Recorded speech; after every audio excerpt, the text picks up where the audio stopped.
Hallo und willkommen zu diesem Tutorial zur Sammelkommissionierung mit ausgedruckter Pickliste in Xcentral. Wir zeigen dir, wie du die Sammelkommissionierung per Pickliste in Xcentral nutzt, welche Vorteile sie gegenüber der Einzelkommissionierung bietet und welche Einstellungen du dafür brauchst. Legen wir gleich los. Die Logistikeinstellungen dazu findest du, indem du auf Einstellungen klickst, nach Projekten suchst, das gewünschte Projekt editierst, dort in die Einstellungen klickst und schließlich auf Logistik Versand klickst. Bevor wir uns den Einstellungen widmen, sehen wir uns zunächst an, was genau dieses Kommissionierverfahren ausmacht. Die Sammelkommissionierung mit gedruckter Pickliste läuft in Xcentral folgendermaßen ab. Zuerst werden mehrere Aufträge an den Versand übergeben. Dabei wird eine Pickliste für alle Aufträge gedruckt. Darauf siehst du genau, welche Lagerplätze du ansteuern musst und welche Artikel zu kommissionieren sind.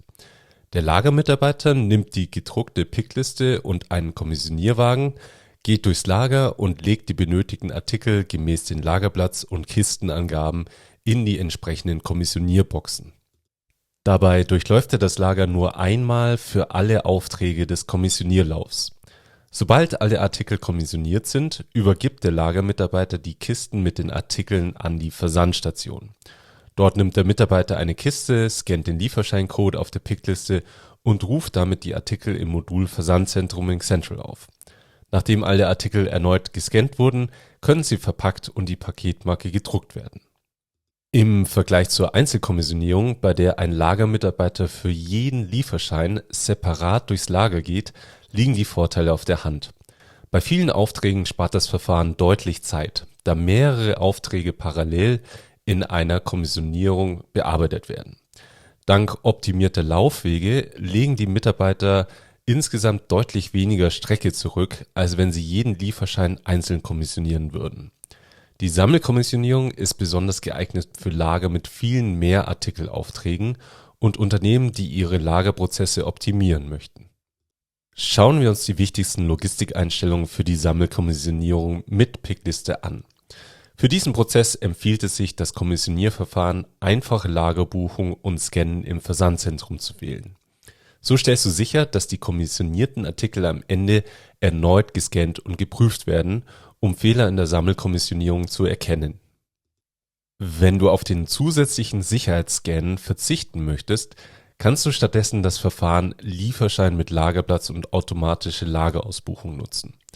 Trotz des Namens des Verfahrens muss kein Lieferschein gedruckt werden, da wir bereits eine gedruckte Pickliste zum Kommissionieren nutzen. Generell empfehlen wir bei der Sammelkommissionierung den Artikelscan im Versandzentrum, da es bei mehreren Aufträgen häufiger zu Fehlern kommen kann, die am Paktisch erkannt und korrigiert werden. Zusätzlich zum Kommissionierverfahren solltest du einen Belegdrucker für Stufe 1 und Stufe 2 festlegen. Kurze Erinnerung, Stufe 1 tritt ein, wenn der Auftrag an den Versand übergeben wird.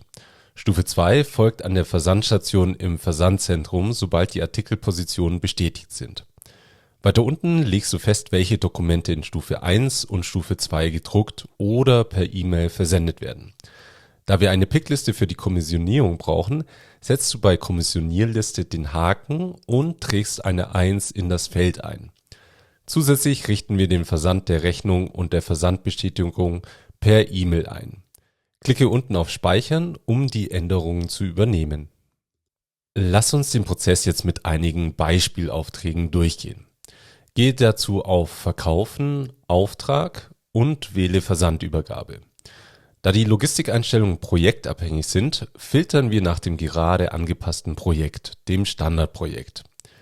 Jetzt übergeben wir die Aufträge an den Autoversand. Sobald der Autoversand abgeschlossen ist, wird die Pickliste für die Aufträge gedruckt. Da in unserer Xcentral-Instanz ein PDF-Download-Drucker genutzt wird, erscheint ein Pop-up mit der Datei zum Herunterladen. Werfen wir einen genaueren Blick auf die Pickliste. Zu Beginn sind die verschiedenen Artikelpositionen aller Aufträge aufgelistet.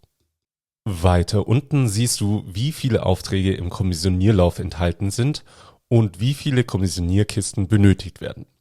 Pro Auftrag wird eine Kiste verwendet. Die Kisten sind durchnummeriert und jeweils einem Auftrag bzw. Lieferschein zugeordnet. Idealerweise nutzt der Lagermitarbeiter einen Kommissionierwagen, auf dem die Kisten ebenfalls mit Kiste 1, Kiste 2 etc. gekennzeichnet sind oder ein entsprechendes Labelsystem direkt am Gestell des Wagens. Egal wie, wichtig ist, dass der Kommissionierer weiß, welche Kisten anhand der Kistennummerierung befüllt werden sollen. Wenn ein Artikel in mehreren Aufträgen vorkommt, wird er direkt am Lagerplatz für alle betroffenen Aufträge gepickt und auf die entsprechenden Kisten verteilt. Die Menge pro Auftrag steht in Klammern, während die Gesamtmenge als Zahl darunter angegeben ist. Gehen wir zurück in die Auftragsübersicht. Sehen wir, dass die Aufträge abgeschlossen sind. Im Mini-Detail kann man im Protokoll sehen, dass ein Lieferschein und eine Rechnung erstellt wurden. Im Hintergrund wurden die Lagerartikel ausgebucht und der Auftrag automatisch an den Versand übergeben. Der Lagermitarbeiter nimmt die gedruckte Pickliste, den Kommissionierwagen mit den Boxen und steuert den ersten Lagerort an. Wenn deine Lagerplätze in Xentral in einer sinnvoll alphabetisch aufsteigenden Reihenfolge benannt sind, profitierst du hier von der laufwegoptimierten Sortierung auf der Pickliste.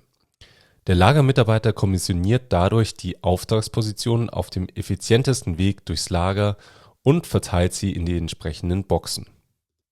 Sobald die Kommissionierung abgeschlossen ist, ruft der Mitarbeiter an der Versandstation das Versandzentrum unter Lager Versandzentrum auf. Dort nimmt er die erste Box und scannt den Barcode auf der Pickliste, um den Lieferschein aufzurufen. Anschließend müssen alle Artikel bestätigt werden, entweder durch erneutes Scannen des Artikelbarcodes oder per Klick auf den Pfeil in der OK-Spalte. Sobald alle Artikel erfasst sind, wird die Rechnung automatisch per E-Mail versendet, basierend auf den hinterlegten Logistikeinstellungen. Danach wechselt Xentral automatisch zur Paketmarkenmaske, um den Druck vorzubereiten. Wenn dein Versanddienstleister angebunden ist, kannst du hier direkt eine Paketmarke drucken. Anschließend gibst du die Tracking-Nummer ein oder bestätigst sie. Zum Abschluss kehrst du ins Versandzentrum zurück und bearbeitest den nächsten Lieferschein. Mit diesem Workflow kannst du deine Aufträge effizient und zeitsparend durch Sammelkommissionierung abarbeiten. Der zusätzliche Scan der Artikel am Packtisch sorgt außerdem dafür, dass mögliche Fehler beim Kommissionieren rechtzeitig erkannt und korrigiert werden können. Und das war's auch schon mit einem Überblick zur Sammelkommissionierung per ausgedruckter Pickliste in Xentral. Viel Spaß beim Umsetzen und bis zum nächsten Video.